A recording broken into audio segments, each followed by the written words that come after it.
आजच डाउनलोड करा आणि तुमच्या आवडत्या मालिकांचा आनंद लुटा।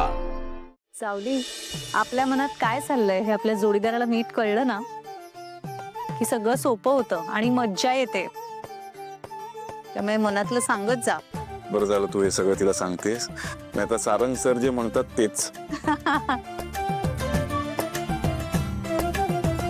किती गोड आहात रे तुम्ही दोघं।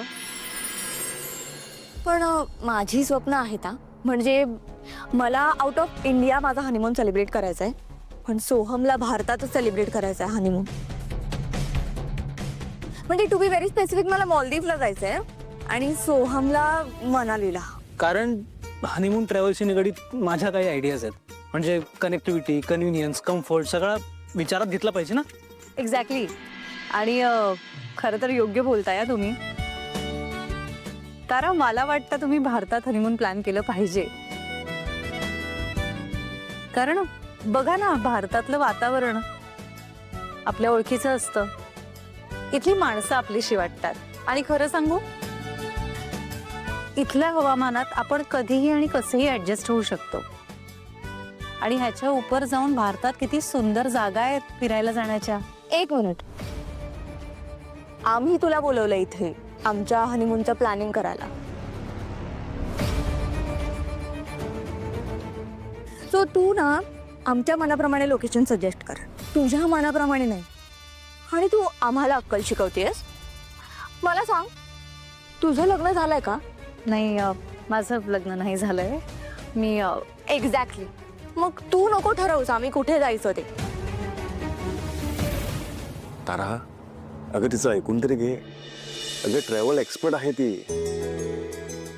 सारं, तारा, खरं तर मी लादत नव्हते तुमच्यावर काही। मी फक्त माझ्याकडे जे काही नॉलेज आहे, म्हणजे मी तिथेच काम करते ना, त्यामुळे मी फक्त इन्फॉर्मेशन शेअर करत होते। ते माहिती आहे मला, पण मला आउट ऑफ इंडियात जायचंय, as simple as that. Okay. तारा,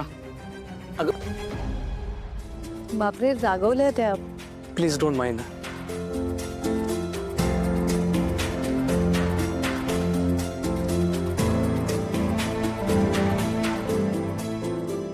प्रत्येकाचं नातं किती वेगवेगळं असतं ना। काही वेळा दोन जणांना मिळून मोठ्यातल्या मोठ्या गोष्टीचा सुद्धा एकमेकांच्या कोऑर्डिनेशनने छान ताळमेळ साधता येतो। आणि काही वेळा दोन जण एक साधं ठिकाण सुद्धा ठरवू शकत नाहीत एकत्र। अगदी बरोबर, पण मला वाटतं जर प्रेम असलं ना, तर ठिकाण कोणतंही असो, आपली माणसं सोबत असायला हवी। आणि जर मन जुळलेलं असेल तर बाकीच्या गोष्टी जुळायला वेळच लागत नाही। सावली खूप गुणी आहे, खूप समजूतदार आहे, आणि समजून घेणं ही काही तडजोड नाही आहे। समोरच्याच्या आनंदात आपला आनंद शोधणं ही एक कला आहे। वा, म्हणजे खरं तर इथे मी काउन्सिलिंग करायला आले होते तुमचं, पण खरं तर मीच तुमच्याकडनं 4 गोष्टी शिकून जाणार आहे आता। म्हणजे खरं तर कठीण परिस्थिती हे नातं तोडत नसते, उलट अशा परिस्थितीत नातं मजबूत होतं, आणि ह्याचं उत्तम उदाहरण आता तुम्ही दोघं। छान आहात, असेच राहा कायम। आणि सावली, थँक्यू फॉर दिस नॉलेज। स्वानंदीताई, माफ करा, तारा तुम्हाला जे काही बोलली ना, तुम्ही मनाला लावून घेऊ नका। त्यांचा स्वभाव। नथिंग टेकन, तुला एक्सप्लेनेशन द्यायची काहीच गरज नाही सावली, इट्स ओके। आणि खरं सांगू का, मी समहाऊ हे ऐकते सारखं। माझं लग्न नाही झालंय ना, म्हणून कदाचित बोलून गेले असतील ते, इट्स ओके। किती समजूतदार आहात तुम्ही। विठुरायाने जशी माझी आणि सारंग सरांची भेट घडवून दिली आहे ना, तसंच तुम्हालाही अगदी समजूतदार नवरा मिळेल। मी तुमच्यासाठी प्रार्थना करेन विठुरायाकडे। थँक्यू। बरं, मी येऊ? Yes, bye bye.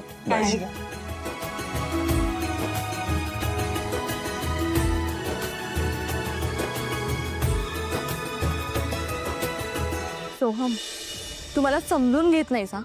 अरे लग्नाआधी तू किती वेगळा होतास, आणि आता एवढं बदलशील असं वाटलं नव्हतं मला। मला नाही बोलायचं तुझ्याशी, तू जा। तारा, जरा शांत होशील? आणि माझी बायको रागावल्यावर खूप सुंदर दिसते। प्लीज सोहम, मी ना मस्करी करायच्या मूडमध्ये नाहीये. हे बघ, मला एवढंच सांगायचंय की बाहेरचं कोणी आलं की जरा सांभाळून बोल बस. मी सांभाळून बोलायचं का? मी माझ्या मनातलं बोलायचं नाही असं म्हणतोय तू? हे बघ, मी ह्या आधी ना असल्या बंधनात कधीच राहिले नाहीये. मी नेहमी जे माझ्या मनात होतं ना तेच बोलत आले, मग समोर माझ्या कोणीही असू दे. ठीक आहे. हे बघ, आत्ता मला वाद घालायला वेळ नाहीये, कारण मी आणि बबलू म्युझिक कंपनीच्या कामासाठी बाहेर चाललोय. पण माझी तुझ्याकडे एकच रिक्वेस्ट आहे, प्लीज कोणाशीही भांडू नकोस, कळलं? सोहम,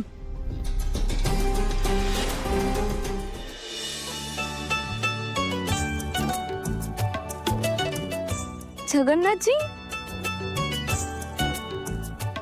कसे आहात तुम्ही? आणि तुम्ही इथे अचानक? अगं, लेकीला भेटण्यासाठी अचानक काय किंवा नियोजन पूर्ण काय, सगळं सारखंच. तुझी काळजी वाटली ना म्हणून भेटायला.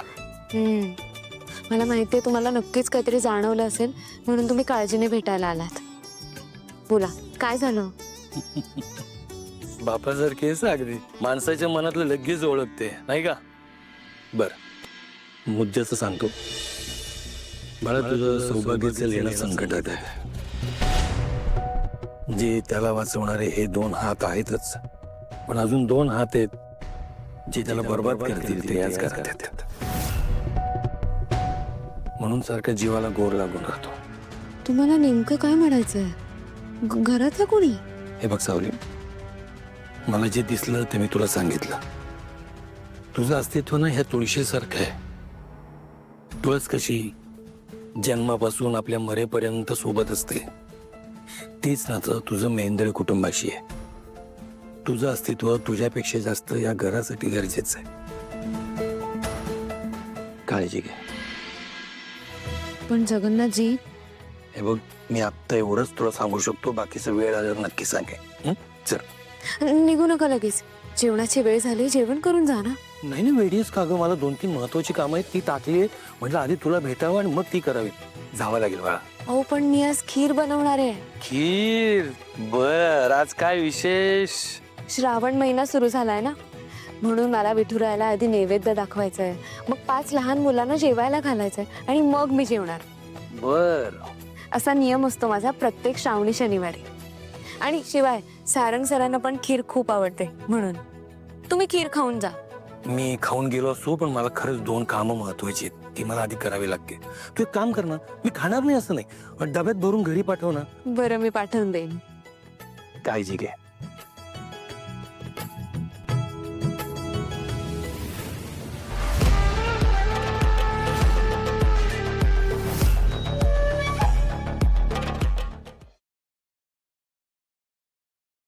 सावली